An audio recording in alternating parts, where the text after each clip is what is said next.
আমানতটাকে তারা প্রয়োগ করবে। দুঃখের বিষয় যে এটা পুরোপুরি প্রত্যাশা পূরণ হয়নি। বেশ কিছু জায়গায় অনেক সমস্যা হয়েছে, আপনারা জানেন, ওইদিকে আজকে আমরা যাচ্ছি না। আজকে ছিল নির্বাচিত জনপ্রতিনিধিদের শপথের দিন। আমাদেরকে চিঠি দেওয়া হয়েছিল গতকাল গভীর রাতে, যেটা আমাদের জন্য কিছুটা অস্বস্তিদায়ক ছিল। তারপরে আমাদের নাগরিক দায়িত্ব হিসাবে দেশবাসীর প্রতি সম্মান রেখে আমরা এসেছিলাম শপথ নিতে। ইতিপূর্বে বেশিরভাগ ক্ষেত্রেই আমরা লক্ষ্য করেছি একই দিনে একই সময়ে শপথ অনুষ্ঠান অনুষ্ঠিত হতো। এবারে বোধহয় আপনারা তার ব্যতিক্রম লক্ষ্য করেছেন। সরকারি দল আমাদের আগে তারা শপথ নিয়েছেন। আমাদেরকে সংসদ সচিবালয় থেকে যে পত্র বা চিঠি দাওয়াতনামা দেওয়া হয়েছিল, সেখানে 2টি শপথের কথা উল্লেখ ছিল। বলা হয়েছিল সংসদ সদস্য হিসেবে আমরা প্রথমে শপথ নিব, একটা সাদা ফর্ম আমাদেরকে বিলি করা হবে, প্রয়োজনীয় লেখাজোখা শেষ করে আমরা সেটা জমা দেব। আরেকটা শপথ হবে জুলাই চার্টার এবং গণভোটের যে প্রজ্ঞাপন হয়েছিল তার ভিত্তিতে সেই শপথটা গণভোটের শপথ, সংস্কারের শপথ। এইখানে সংস্কার পরিষদ সদস্য হিসেবে আমরা আরেকটা শপথ নেব। আমরা হলে প্রবেশ করার পরে সংসদ সচিব আমাদেরকে জিজ্ঞেস করলেন যে স্যার, সকালবেলা সরকারি দল তারা শপথ নিয়েছেন, তারা শুধু সংসদ সদস্য হিসাবে শপথ নিয়েছে, আপনারা কি করবেন? আমরা তখন বললাম যে আমরা 2টিরই শপথ নিতে এখানে এসেছি। আমাদের তো গভীর রাতে আপনারা দাওয়াতনামা পাঠিয়েছেন, তারপরে আমাদের কোনো কনসার্ন থাকলে আগেই আমরা জানাতাম। আমরা কেন 2টা শপথ নিলাম, ওনারা কেন একটা নিলেন? ওনারা কেন নিলেন তার ব্যাখ্যা ওনারা দিয়েছেন। আমরা যে ব্যাখ্যাটা দিতে চাই, আমরা মনে করি যে 26-এ কোনো নির্বাচন হওয়ার কথাই ছিল না। এই 26 সালের নির্বাচনটা হয়েছে 24-এর গণ অভ্যুত্থানের কারণে। আমরা গভীর শ্রদ্ধার সাথে যাদের কারণে আজকের এই নির্বাচন, আজকের এই সংসদ, আমি তাদেরকে স্মরণ করছি, যারা জীবন দিয়ে দুনিয়া থেকে বিদায় নিয়েছেন। আল্লাহ তাদেরকে শহীদ হিসাবে কবুল করুন। যারা লড়াই করে আহত হয়েছেন, পঙ্গু হয়েছেন, তাদের প্রতি আমাদের গভীর সমবেদনা। আল্লাহ তাআলা তাদেরকে সুস্থতার নিয়ামত দান করুন। আর নির্বিশেষে গোটা দেশবাসী ফ্যাসিবাদের বিরুদ্ধে সেদিন লড়াই করেছিল, আমরা তাদের প্রতি গভীর কৃতজ্ঞতা প্রকাশ করছি। সম্মানিত সাংবাদিক বন্ধুগণ, আমরা আজকে হয়তো শপথ নিতে ভিন্ন চিন্তা করতে পারতাম, কারণ জুলাইয়ের আকাঙ্ক্ষা এবং গণভোটের রায়, এই 2টার প্রতি সম্মান দেখানো রাজনৈতিক দল হিসাবে আমাদের পবিত্র দায়িত্ব আমরা গণ্য করেছি। আমরা গণভোটের রায়কে সম্মান করেছি, জুলাইয়ের আকাঙ্ক্ষাকে সম্মান করেছি, যারা আমাদেরকে ভোট দিয়েছেন তাদেরকে সম্মান করেছি, এবং আমরা একমত হয়েছি যে এই শপথ নেওয়া আমাদের কর্তব্য। তবে আমরা মনে করি সরকারি দল শপথ না নিয়ে তারা জুলাইকে উপেক্ষা এবং অবজ্ঞা করেছেন। এতে জন আকাঙ্ক্ষার বিপরীতে তাদের অবস্থান বলে আমরা মনে করি। সংস্কারের বিপরীতে তাদের এই অবস্থান স্পষ্ট। যদিও তারা ব্যাখ্যায় বলেছেন যে সংসদ বসে তারপরে প্রভিশন ক্রিয়েট করে এটা তারা দেখবেন, আমরা এটা দ্রুত দেখতে চাই। যদি তারা জুলাইকে সম্মান করেন, যদি সংস্কারকে তারা ধারণ করেন, যদি আজকে যিনি প্রধানমন্ত্রী শপথ নেবেন তিনি নিজেও নির্বাচনী ক্যাম্পেইনে গিয়ে বলেছেন যে আপনারা গণভোটে হা বলুন, যদি এর প্রতি তারা শ্রদ্ধাশীল হন, আমরা মনে করি তারা ওই শপথটাও নেবেন। কার কাছে শপথ নেবেন সে দাবি আমরা করব না। ওনাদের পছন্দ মতো অ্যাপ্রোপ্রিয়েট অথরিটির কাছে ওনারা নিতে পারেন, আমাদের কোনো অসুবিধা নেই। কিন্তু আমরা দেখতে চাই জুলাই সম্মানিত হয়েছে এবং জুলাই স্বীকৃত হয়েছে। জুলাইকে অসম্মান অশ্রদ্ধা করে স্বীকৃতি না দিয়ে 26-এর এই পার্লামেন্ট নিশ্চয়ই কোনো গৌরবের আসনে বসতে পারবে না। আমরা আশা করেছিলাম তারাও শপথ নেবেন দুইটা, আমরাও নিব দুইটা সকালবেলা। তারপরে তারা আমাদেরকে অথরিটির পক্ষ থেকে দাওয়াত করেছিলেন বিকালের অধিবেশনে, যেখানে মন্ত্রী পরিষদের শপথ হবে, সেখানে অংশগ্রহণ করার জন্য। আমরা প্রত্যেকে 3টা করে কার্ডও পেয়েছিলাম, মানসিক প্রস্তুতি আমাদের ছিল, কিন্তু আমরা এসে ধাক্কা খেয়েছি। আমরা আমাদের জুলাই শহীদদেরকে অশ্রদ্ধা করতে পারি না, জুলাই যোদ্ধাদেরকেও আমরা অশ্রদ্ধা করতে পারি না, যার কারণে আমাদের শত ইচ্ছা থাকা সত্ত্বেও বিকালের এই শপথ অনুষ্ঠানে আমরা যে অংশগ্রহণ করতে পারলাম না, আমাদের একটা আফসোসের জায়গা থেকে গেল। আমরা স্বাচ্ছন্দ্যে যেতে পারতাম যদি আমাদের মতো তারাও 2টা শপথ নিতেন, তাহলে আমাদের কোনো ধরনের কোনো আপত্তির জায়গা থাকতো না। আজকে আমরা যারা শপথ নিয়েছি, আমরা নির্বাচনী প্রক্রিয়ার সময় জামাতে ইসলামের পক্ষ থেকে বলেছিলাম যে আমাদের কেউ যদি সংসদ সদস্য নির্বাচিত হন অথবা আমরা যদি সরকার গঠন করি কেউ মন্ত্রী হন, তাহলে আমরা সরকারি প্লটের সুবিধা নেব না এবং ট্যাক্সবিহীন গাড়িতে আমরা চড়ব না। আমরা আজকে আবার পুনর্ব্যক্ত করছি, আমাদের এই সিদ্ধান্তে আমরা অবিচল এবং অটল। আমরা এটা নিব না, এই সুবিধা। এছাড়া বাকি কতটুকু না নিয়ে পারা যায় সেটাও আমরা দেখব। আমরা সরকারি দল হতে পারি না, এই নিয়ে আমাদের কোনো আফসোস নাই।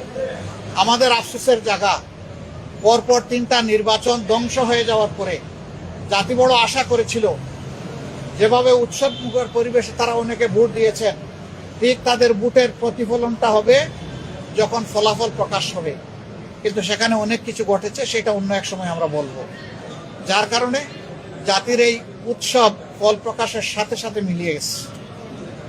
তারপরে আমাদের পক্ষ থেকে আমরা বলতে চাই, আমরা দেশকে ভালোবাসি। দেশ এবং জনগণের ভালোর জন্য সরকারও যদি কোনো উদ্যোগ নেয়, আমাদের সমর্থন তারা পাবে না। কিন্তু যদি আমরা দেশ এবং জনগণের স্বার্থের বিপক্ষে কিছু দেখি, তাহলে আমরা জনগণের হয়ে এই জনস্বার্থ বিরোধী কাজের বিরুদ্ধে আমরা লড়াই করব, আমরা প্রতিরোধ গড়ে তুলব ইনশাআল্লাহ। এবং সেটা জনগণের জন্য, জনগণকে সাথে নিয়ে। আমাদের এই ক্ষেত্রে নীতিমালা একেবারেই স্পষ্ট, তাওয়ানু আলাল বিররি ওয়াত তাকওয়া ওয়ালা তাওয়ানু আলাল ইসমি ওয়াল উদওয়ান। আমরা ভালো কাজের সবগুলাতে সমর্থন করব, কিন্তু যদি স্বার্থ বিঘ্নকারী কিছু হয়, আমরাই সবার আগে প্রতিবাদ এবং ক্ষেত্র বিশেষে প্রতিরোধ গড়ে তুলব ইনশাআল্লাহ। আমরা দেশকে ভালোবাসি, এদেশের মানুষকে ভালোবাসি। আমরা এই শপথ না নিলেও পারতাম, অনেক কিছু হয়েছে আমাদের সাথে, কিন্তু আমরা চাই ক্রমান্বয়ে গণতন্ত্র তার প্রাতিষ্ঠানিক রূপ পাক। এই রূপে ফিরে আসতেই হবে, এর কোনো বিকল্প নেই। এই জন্য আমরা শত কষ্ট থাকা সত্ত্বেও আমরা সংসদে অংশগ্রহণ করছি এবং ইনশাল্লাহ আপনারা দোয়া করবেন আমরা যেন দেশ জাতির পক্ষে ভূমিকা রাখতে পারি। আমাদের নীতিমালার মাঝে দেশের ভিতরে আমরা চাই প্রত্যেকটি নাগরিক যেন তার নিরাপত্তা নিশ্চিত পায়, দেখতে পায়। মানুষের অর্থনৈতিক মুক্তি যেন আসে, যুবকদের বেকারত্ব যেন দূর হয়, কর্মসংস্থান যেন তৈরি হয় এবং মর্যাদাশীল একটি দেশ হিসাবে পররাষ্ট্র নীতি যেন আমরা নিজেরটা নিজেই আমরা গড়ে তুলতে পারি। বিদেশের সকল সভ্য দেশের সাথে আমাদের আন্তরিক এবং বন্ধুত্বপূর্ণ সম্পর্ক থাকবে, পারস্পরিক শ্রদ্ধা এবং সমতার ভিত্তিতে ইনশাআল্লাহ। আমরা গভীর পরিতাপের সাথে লক্ষ্য করছি, নির্বাচনের রাত থেকে, আগে তো কিছু ছিলই, বিশেষ করে নির্বাচনের রাত থেকে বাংলাদেশের বিভিন্ন এলাকায় ব্যাপকভাবে আমরা এখন যারা বিরোধী দলে আছি তাদের পক্ষে ভোট দেওয়ার কারণে, নির্বাচনী কর্মী হিসাবে কাজ করার কারণে, সমর্থনের কারণে নারী পুরুষ নির্বিশেষে সকলের উপর ব্যাপক হামলা হচ্ছে। আমার জানা মতো সবচেয়ে বেশি হয়েছে হাতিয়ায়, কিন্তু কোনো জায়গায় এটা থেকে বাদ পড়েনি। আমরা সরকারি দলের কাছে দায়িত্বশীল আচরণ আশা করি। আমরা আহ্বান জানাবো এখনই সেটা বন্ধ হওয়া উচিত। সরকারের জন্য নয়, দলের জন্য নয়, সরকার জনগণের জন্য। এবং আমরা দেখতে চাই যে এই ব্যাপারে দৃশ্যমান পদক্ষেপ তারা নিয়েছেন, এই অবনতিশীল পরিস্থিতির উন্নতি হয়েছে। তারা যদি কোনো ইতিবাচক উদ্যোগ নেন, আমাদের অকুণ্ঠ সমর্থন এবং সহযোগিতা পাবেন। কিন্তু আমরা বলবো যে যদি এই ধরনের কাজ অব্যাহত থাকে, আমরা জনগণের পাশে দাঁড়াবো, একেবারেই ফার্ম হয়ে দাঁড়াবো। এখানে আমরা কোনো কম্প্রোমাইজ করব না, কারণ আমরা দীর্ঘ রাস্তা স্বৈরাচারের বিরুদ্ধে লড়াই করে এই জায়গায় এসেছি। বিশেষ করে আমাদের যুব সমাজ, তারা যে ঐতিহাসিক ভূমিকা পালন করেছে, সেই যুব সমাজ এখনো বাংলাদেশে আছে। আমরা সেই যুব সমাজের প্রত্যাশা পূরণে অঙ্গীকারবদ্ধ। তারা যে সমতা এবং বৈষম্যহীন ন্যায় বিচার ভিত্তিক সমাজ চেয়েছিল, সেই সমাজ গঠনে আমরা কারো সাথে কোনোভাবেই আপোষ করব না। এ সমাজ গঠন করতেই হবে। যতক্ষণ পর্যন্ত এই লক্ষ্য অর্জিত না হবে, আমাদের লড়াই ততক্ষণ পর্যন্ত চলবে। চলবে সংসদে, চলবে রাজপথে এবং চলবে প্রয়োজনে আইনি ময়দানে। সব জায়গায় আমরা লড়াই অব্যাহত রাখবো ইনশাআল্লাহ। আপনারা দোয়া করবেন, পাশে থাকবেন। আমরা সবাই মিলে দেশবাসীর বুকে ধারণ করে সামনে এগিয়ে যাব। আমাদের কাছে দল বড় নয়, ব্যক্তিও বড় নয়। আমরা আমাদের বিদেশি বন্ধুদেরকে অনুরোধ করব, আমাদের দেশের সাথে, দেশের মানুষের সাথে আপনারা সম্পর্ক বৃদ্ধি করবেন। এখানে আপনারা যদি বিনিয়োগ করেন, আমাদের যুবকরা কর্মসংস্থানের সুযোগ পেয়ে যাবে। আমরা এটাকে ওয়েলকাম করব বিরোধী দল হিসাবে। আমরা চাই আমাদের দেশ এগিয়ে যাক। আমরা চাই না দেশ কোনো আর অন্ধকার করতে, চূড়াবালিতে হামাগুড়ি খাক, এটা আমরা চাই না। আপনাদের সবাইকে ধন্যবাদ। কেন এই প্রশ্ন করছেন কেন? এটা আমি ক্লিয়ার করেছি। দ্বিতীয় প্রশ্ন হলো যে অন্তর্বর্তী সরকারের যে উপদেষ্টা খলিলুর রহমান বর্তমান সরকারের মন্ত্রী হিসেবে যাচ্ছেন, এই বিষয়ে আপনাদের কোনো মন্তব্য আছে? দেখেন, এটা তো সরকারি দল তাদের চয়েসের মানুষ নিয়েছে, তবে আমরা এটাকে ফেয়ার মনে করি না। যারা ইন্টারিম গভর্নমেন্টের পার্ট ছিলেন, তারা আবার একটা রাজনৈতিক গভর্নমেন্টের অংশ হবেন, তাহলে তারা কতটা নিরপেক্ষ ছিলেন না, সেই জায়গায় প্রশ্ন উঠতেই পারে। আমরা এটাকে খুব বেশি আমরা ফেয়ার মনে করি না। জনাব নাহিদ ইসলাম, আপনি যদি একটু বলেন যে এই সরকারি দলের সংবিধান সংস্কার পরিষদের শপথ না নেওয়া, এটা কিভাবে আপনি দেখছেন?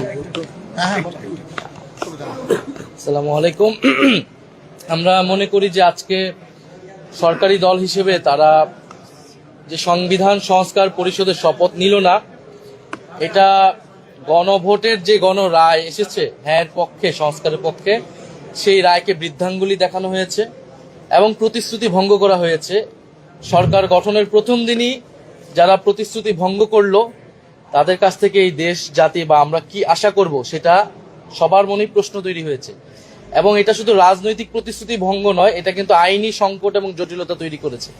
কারণ গণভোট যেই আদেশের ভিত্তিতে হয়েছে, যে জুলাই জাতীয় সনদ ব্র্যাকেটে সংবিধান সংস্কার বাস্তবায়ন যে আদেশ, সেই আদেশে সুস্পষ্টভাবে লেখা আছে যে জনগণের যে সার্বভৌম অভিপ্রায় জুলাই গণঅভ্যুত্থানে হয়েছিল, যার ভিত্তিতে সংস্কারের আকাঙ্ক্ষা, সে অনুযায়ী গণভোট হচ্ছে এবং গণভোটের যদি হ্যাঁ পক্ষে রায় আসে, তাহলে শপথ হবে একই অনুষ্ঠানে। সুস্পষ্টভাবে আদেশে লেখা আছে একই অনুষ্ঠানে নির্বাচিত যারা সংসদ সদস্য হবে, তারা সংস্কার যে সভা, সংস্কার পরিষদের সদস্য হিসেবে শপথ নিবেন এবং একই ব্যক্তির কাছেই তারা শপথ নিবেন এবং পরবর্তীতে কার্যক্রম আগাবে। ফলে আজকে যে তারা শপথ নিল না, এটা কিন্তু হ্যাঁ, তারা এটাতে সাইনও করেছে জুলাই সনদ, যার ভিত্তিতে হচ্ছে পরবর্তীতে আদেশ হয়েছে এবং এই আদেশটাকে কিন্তু তারা মেনে নিয়েছে। গণভোটকে তারা মেনে নিয়েছে, গণভোটে তারা অংশীদার ছিল। ফলে যেই ব্যাখ্যা তারা দিচ্ছে, এই ব্যাখ্যাটি একেবারেই গ্রহণযোগ্য নয়।